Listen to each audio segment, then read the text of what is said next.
Okay. Welcome for today's show of Menopause Made Easy. I'm your host, Dilyana Mileva, and I have with me today a really interesting professional and practitioner, Geeta Sethi, that she has a very important information for you. Geeta Sethi is a functional nutrition and lifestyle practitioner, Ayurveda lifestyle consultant.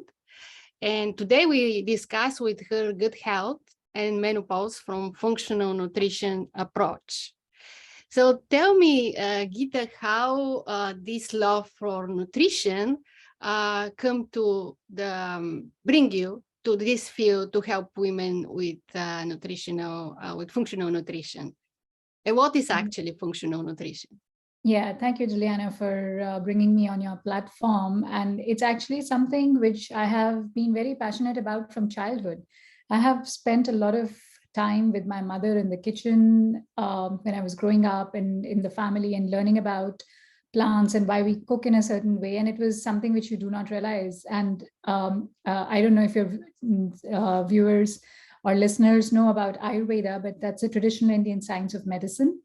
And a lot of people know yoga and meditation, and that's where Ayurveda, those arms are basically what originate from Ayurveda. And so it was something which I took for granted, but I was growing up with it all around me. And then later in life, I had my personal situation where I was going through a very stressful phase in life, and I was diagnosed with GERD, or basically I used to have severe acidity with any kind of food. And when I went to the medical community, to my doctor, and they did some tests and everything, and they couldn't figure out what was causing it. And all I was told was just given a list of foods and told to avoid.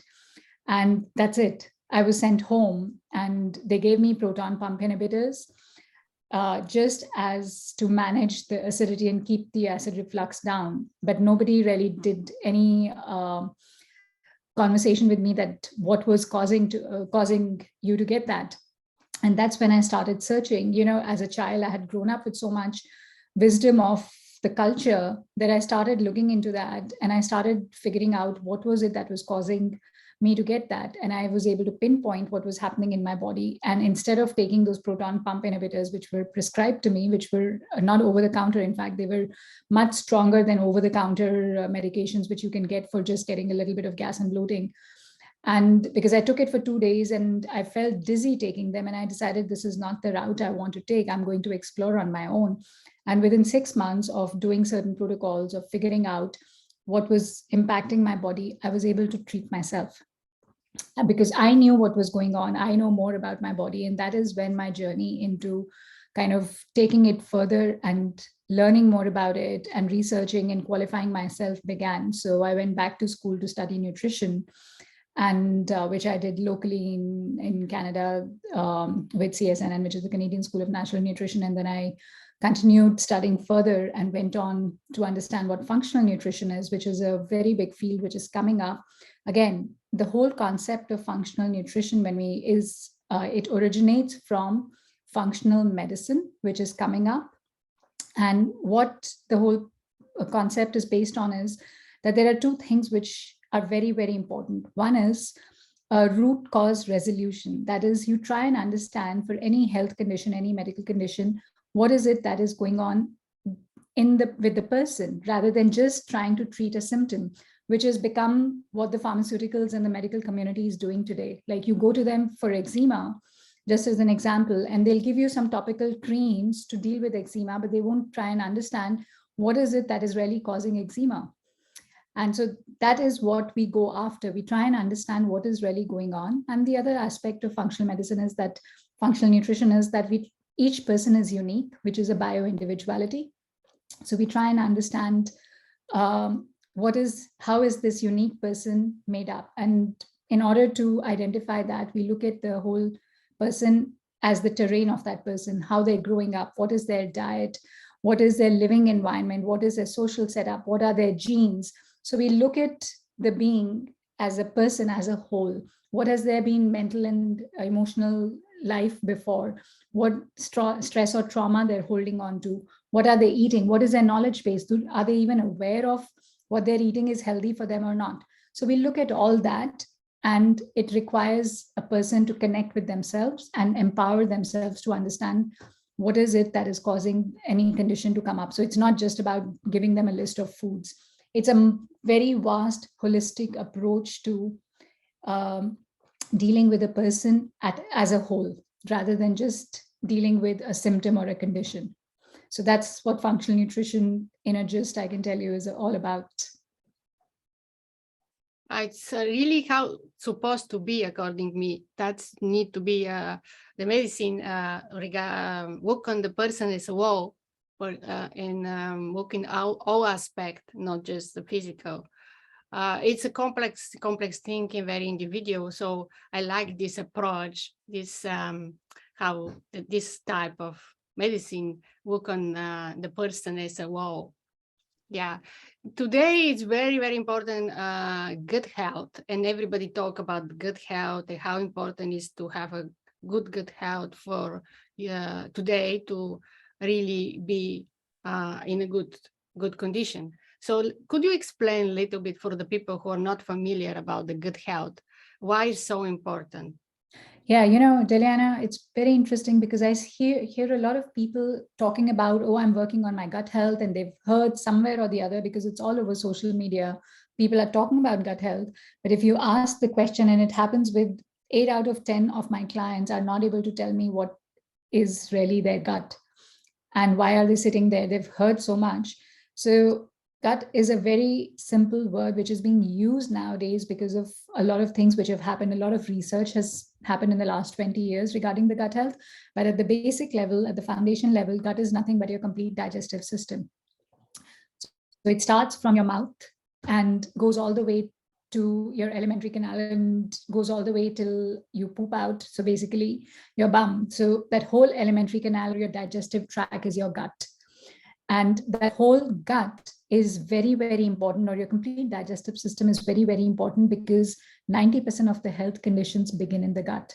This is something that we've been hearing about again and again and again, but nobody really understands how. The thing is that a human body is a very intelligent piece of machinery, and each and every organ of this body requires fuel to function. And that fuel comes through nutrients when we eat food.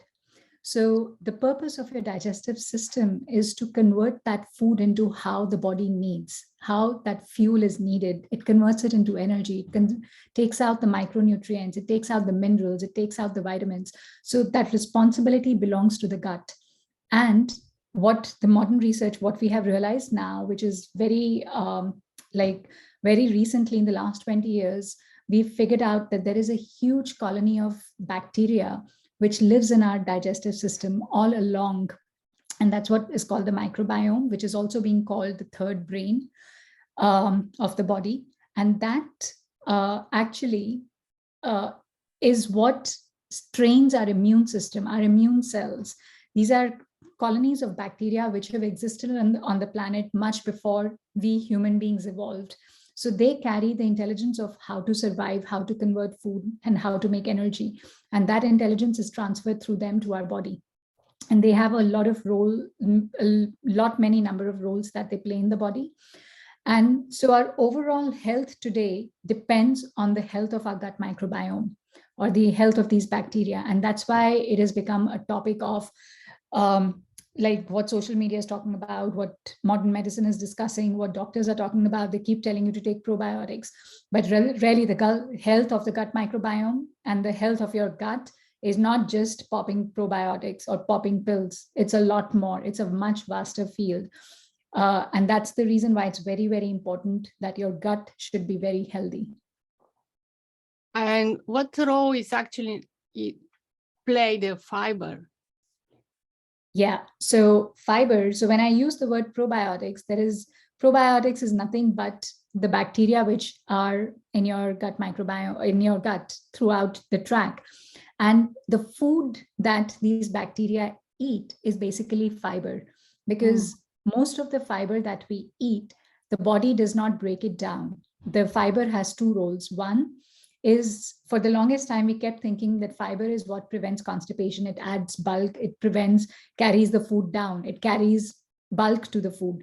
But what we have realized now is that that is just one role. The biggest role for fiber in our body is that it is food for these gut bacteria, for a microbiome. Because when they eat that fiber, they convert it into short chain fatty acids. They create compounds which fight inflammation in the body, which increase your immune system, which heal your gut lining. So all that is done by these gut bacteria. And if you're not eating fiber, and if you're not giving them a diverse kind of fiber, which comes through basically plants, all fiber comes from plants. So if you're not eating different kind of grains, if you're not eating different kind of starchy vegetables, if you're not kind of eating green leafy vegetables, basically the diverse kind of fibers you eat, the diverse your microbiome becomes, and the more health you will get. And that's why fiber is very, very important for the gut health.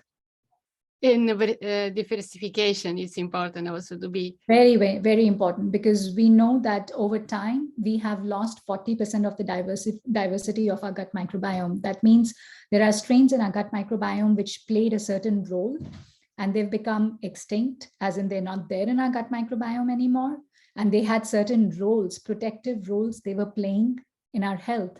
We've lost them, and that's why we are seeing, there are obviously a lot of other factors, but that's why we are seeing people are getting sick with autoimmune conditions. There are more than 100 autoimmune conditions today, a lot more cancer, a lot more heart conditions, a lot more inflammation causing conditions, a lot more menopausal problems, so a lot more mental issues. All that can be impacted by the health of your gut microbiome. Your gut microbiome talks to your brain. Your brain is responsible. It's the motor, it's the hypothalamus is what is controlling the functioning of your body. So everything is connected, and your gut microbiome has a big role to play in your health.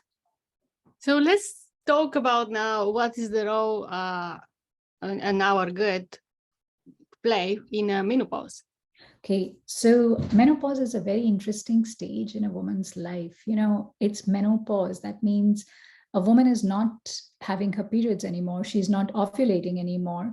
And it's a shift. And we call it a pause, but actually it's also a stage which is basically leading to a pause in where she needs to look over, as in she has been a nurturer. She was somebody who could have a baby. She's taking care of the family. And that's the stage where it's very important that a woman starts focusing on herself and starts taking care of herself. So what happens during menopause physiologically in the body is that when a woman stops ovulating, there are two very important hormones which a woman's body produces, which is estrogen and progesterone. Now, estrogen as a hormone is very important, not only for ovulation, not only for the reproductive health. It has a lot of other roles in a woman's body, and even in men. Estrogen is produced, it's just the quantity varies based on the role it plays. But in a woman's body, estrogen is responsible for fat disposition, for metabolization of fat and sugars. It is responsible for bone growth. It is responsible for cardiovascular protection. It is cardiovascular protective. It is responsible for cognition. So if you think of it, when you hit menopause, the levels of estrogen and progesterone go down because your ovaries do not produce any eggs anymore because you're not fertile anymore. So the production of these hormones go down, which means that's why you see typically women who are experiencing menopause symptoms, the chances of osteoporosis goes up after menopause. The chances of cardiovascular conditions go up. Women complain of obesity, fat issues, fat problems, that they're not being able to lose weight easily. So all those, estrogen has a role to play. And at menopause, what becomes more important is because the ovaries are not performing, they're not doing the function of producing estrogen anymore. So we have a gut microbiome. In the gut microbiome, there are certain strains of bacteria which form a colony called estrobolome. Even the name which has been coined to them is estrobolome, which is a colony of bacteria which are responsible for breaking down or metabolizing or sometimes even producing the estrogen in the body. And they clean up the dirty estrogens, and they make sure that estrogen is available in the bloodstream to be absorbed by the estrogen receptors, so those things can be prevented. So your gut is very, very important because you need to focus on nourishing that strains of bacteria which are a part of that estrobolome. Especially at menopause, it becomes even more important because that estrogen is very, very important for you. And it becomes even more important because most of the women, by the time they hit menopause, they're reaching a stage where the adrenals also start producing a little bit more of estrogen. That role which the ovaries were being given goes to the adrenals, and most of the women at that stage are kind of at a stage where they're exhausted. They've given so much to the family, and then they're kind of in their 50s. They've done so much and given so much of themselves. So stress has a very important aspect, that most of the women by then are very stressed or very exhausted. And adrenals are the ones which are responsible for producing a lot more estrogen and progesterone at that stage.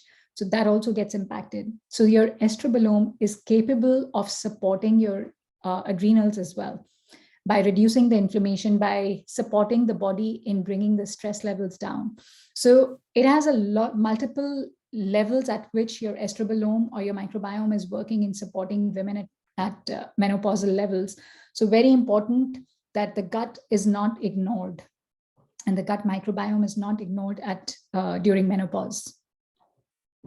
Right. Is there any specific, in terms of nutrition, that can support our gut health during menopause? Yeah, you know what? As I said, that menopause is a time when a woman is generally more stressed. She's exhausted, and there is a huge nutrient deficit that we are seeing in women at menopausal stage. So very important that you have a balanced diet. Estrogen is what is responsible for breaking down of insulin, for breaking down of sugars, and for breakdown of fat. So you have to make sure that your diet is very balanced, with the focus of not on highly refined carbs and sugars. And the focus should be on getting good quality proteins, good quality fats, and making sure that they can be broken down. And one very important thing that I tell all my women, especially whether they're but more so when they're in menopausal stage, but even when they're in reproductive stage before menopause, is focusing on cruciferous vegetables. Because cruciferous vegetables are what help in body breakdown of estrogen and throwing out the dirty estrogens. They are high sulfur vegetables which support the microbiome. The fiber in the cruciferous vegetables is what supports the estrobolome, that colony of the bacteria which support the breakdown of estrogens. Those are the vegetables which have the fiber which supports estrobolome. So very, very important that you eat at least 1 cup of cruciferous vegetables, mostly cooked, because most of the women at this age also have slow metabolisms and the digestive systems are not perfect. So it's very important that take steamed or stir-fried cruciferous vegetables, 1 serving every day. So that's one very important thing. Have good quality fats, very, very important, from nuts and seeds and ghee, and you could use lard, some form of good quality saturated fats, because people have an impression that saturated fats are bad. If they are procured properly, if they are from free range farms, in case it's lard or in case it's eggs or in case it's ghee, they're very good for you. If they're procured, if they're ethically raised and procured properly, and if they're clean ones, they're very good for you. So good quality fats is very important, and lots of fresh fruits and vegetables should be a part of your diet. So yeah, green leaves is nuts need to be something that it's in your daily meals, right? For sure. I mean, I generally say anywhere between 4 to 6 cups of vegetables every day, with 1 to 2 servings of fruits every day. And in that 4 to 6 cups, it should be diverse, with at least 1 serving to 2 servings of green leafy vegetables, 1 to 2 servings of cruciferous. And then you choose some root vegetables, you choose some non-starchy vegetables. So you get a diversity of all these in your diet. And what I highly recommend to women, as far as they're not allergic to soy, or is to include some natural sources, phytoestrogen sources of food, like soybeans, like edamame, get natto, tempeh, Then asparagus is an excellent source of estrogen. Fennel, fresh fennel bulbs are an excellent source of estrogen. Sesame seeds are an excellent source of phytoestrogen. So foods like this should be a part of your diet on a regular basis. Is there something specific as a lifestyle or habit that impact our gut health and can support us during menopause? Yes, there are a lot of things which actually the gut health is as I said, there are a lot of things which can impact that terrain which make up a person. But specifically for gut health, there are two things which I really recommend to people, and both of them are interrelated. You can't separate it. One is intermittent fasting. Now, intermittent fasting is something which is traditionally cultures have done it all the time. Fasting has been a part of their routine on a regular basis. So based on the spectrum of health, intermittent fasting may not be suitable for everybody. Again, but in general, if you're overall healthy and if you're not dysglycemic or you don't get hypoglycemia, that is in case you don't eat for 2 hours, and if you get dizzy, then you may not be the right person for intermittent fasting. You need to work to a certain point where your blood sugar can be controlled or can be managed. But intermittent fasting is one very important aspect. And the second thing which I really work with all my clients is as a lifestyle to support gut health is managing your circadian rhythm, which is your body's clock should be in sync with the clock of nature, the sun and the moon. So try and wake up as much as possible with the sunrise and try and sleep as much as closer possible to sunset. I know in today's times it's not possible. So I tell my clients ideally by 10 sleep and ideally by 6:37 wake up. And the first thing that you see, which helps support getting or resetting your circadian rhythm is look at sunlight the minute you wake up, open your curtains, get fresh sunlight in your eyes, because that really changes. You have a pineal gland, which is responsible for producing melatonin, and that gets triggered with the exposure to sunlight. So it's very, very important that you see sunlight and your body clock, the way your body produces insulin, the way your gut microbiome functions, everything, every single organism on this planet, whether living in you, whether you or living around you, plants, everybody has a rhythm which is in sync with the rhythm of the planet, of nature, of the sun and moon. So it's very, very important that if you want to be healthy, you have to be in sync with that.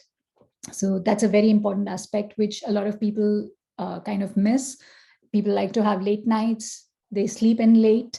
If you want to be healthy, that's something which you have to understand. I know there have been some researchers saying, oh, teenagers get up late and all. I think I am not a big fan of that. I believe there is a reason why all of us need to be in rhythm with nature, because it does give us the benefits. It takes a little bit of work. Once you get your body clock in sync with that, you will automatically wake up without even an alarm clock. And when it's time for you to sleep, your body will automatically respond and it'll make you feel sleepy. It just takes a little bit of effort initially to get into that clock and reset it. But once it's done, it just becomes a part of your lifestyle.